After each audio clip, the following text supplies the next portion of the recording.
मायावती ने सियासी हलचल बढ़ा दी है क्योंकि अब तक लड़ाई सिर्फ सपा और भाजपा के बीच नजर आ रही थी। लेकिन बड़ा सवाल यह है कि क्या मायावती ओबीसी आरक्षण की लड़ाई को ट्रायंगल बना पाएंगी, क्योंकि जब से हाईकोर्ट का फैसला आया है समाजवादी पार्टी हमलावर है।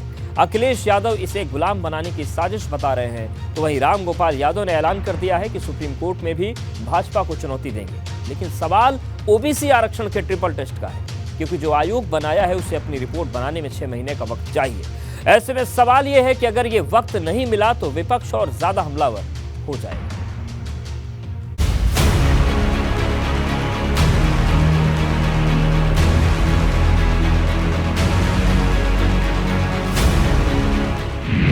गुलामी की दुहाई, सपा लड़ेगी सुप्रीम कोर्ट में लड़ाई।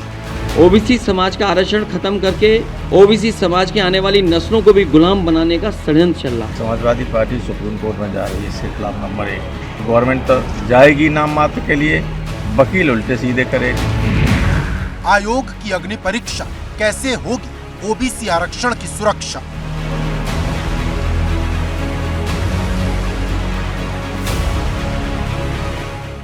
ओबीसी आरक्षण को लेकर जमकर सियासी तीर चल रहे हैं। एक तरफ मायावती हैं जो भाजपा, कांग्रेस, सपा सबको आरक्षण विरोधी बता रही, तो दूसरी तरफ अखिलेश यादव जो आरक्षण को गुलाम बनाने की साजिश बता रहे। भारतीय जनता पार्टी जानबूझ करके षड्यंत्र कर करके पिछड़ों को, दलितों को अधिकार नहीं दे रही है। ओबीसी समाज का आरक्षण खत्म करके ओबीसी समाज की आने वाली नस्लों को भी गुलाम बनाने का षड्यंत्र चल रहा है। दरअसल अखिलेश यादव की कोशिश ओबीसी के साथ साथ दलितों को भी अपने साथ जोड़ने की है, ताकि आरक्षण पर छिड़ी इस लड़ाई को बड़े पैमाने तक लड़ा जा सके। क्योंकि यूपी में ओबीसी बिरादरी के करीब 50 से ज्यादा फीसदी वोट है, जबकि 21% दलित है। अब समाजवादी पार्टी को लगता है कि इसमें से आधा भी अगर उसे मिल गया तो बड़ा उलटफेर हो सकता है। लेकिन बड़ा सवाल यह है कि क्या अखिलेश इसे बड़ी लड़ाई में बदल पाएंगे, क्योंकि अखिलेश यादव से लेकर शिवपाल यादव तक कह चुके हैं कि कार्यकर्ता लड़ाई के लिए तैयार रहे। लेकिन आरक्षण को लेकर सपा की कोई रूपरेखा अभी तक सामने नहीं आई। ओबीसी आरक्षण के मुद्दे को सपा अध्यक्ष अखिलेश यादव ने गुलामी से जोड़ दिया है। अखिलेश यादव ने कहा कि भाजपा सरकार सभी संस्थाओं से आरक्षण को छीनकर कहीं ना कहीं पिछड़ों और दलितों की आने वाली पीढ़ियों को गुलाम बनाने की साजिश रच रही है। अपने इस बयान से अखिलेश यादव ने कहीं ना कहीं पिछड़ों के साथ ही दलित मोर्चे पर भी सरकार को घेरने का काम किया है।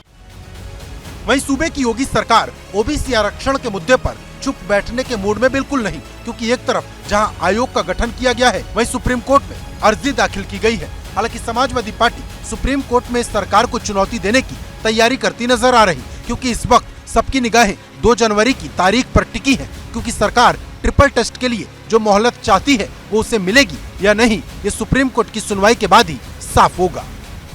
समाजवादी पार्टी सुप्रीम कोर्ट में जा रही है, इसके खिलाफ नंबर 1। गवर्नमेंट तो जाएगी नाम मात्र के लिए, वकील उल्टे सीधे करेगी। इन पे नहीं छोड़ सकते, भरोसा ही नहीं किया जाता, इनकी वजह से गड़बड़ी हुई। यूपी में नगर निकाय चुनाव के समय पर होने और ओबीसी आरक्षण पर मचा सस्पेंस अभी बरकरार है।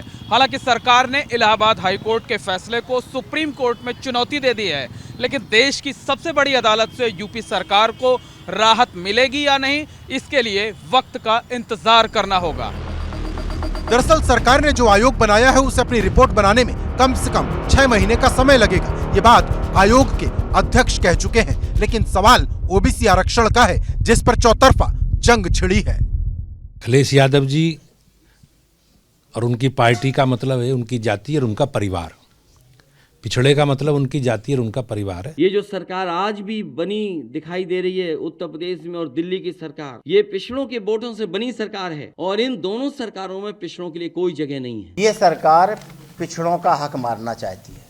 कांग्रेस चाहती है जो संवैधानिक अधिकार पिछड़ों को मिला है मंडल कमीशन के आधार पर, उन्हें पूरा मिलना चाहिए। देखिए सीधे मैं कह रहा हूँ कि भारतीय जनता पार्टी आरक्षण को लेकर गंभीर नहीं है, वो पिछड़ों के आरक्षण को कहना चाहती है। मतलब ओबीसी आरक्षण को लेकर फिर एक बार मंथन हो रहा। हर कोई ओबीसी वोट के अमृत को पा लेना चाहता है। लेकिन सवाल बड़ा है, क्या सिर्फ एक फैसले भर से ओबीसी वोट का भाजपा से मोहभंग हो जाएगा? Bureau report, ABP Ganga.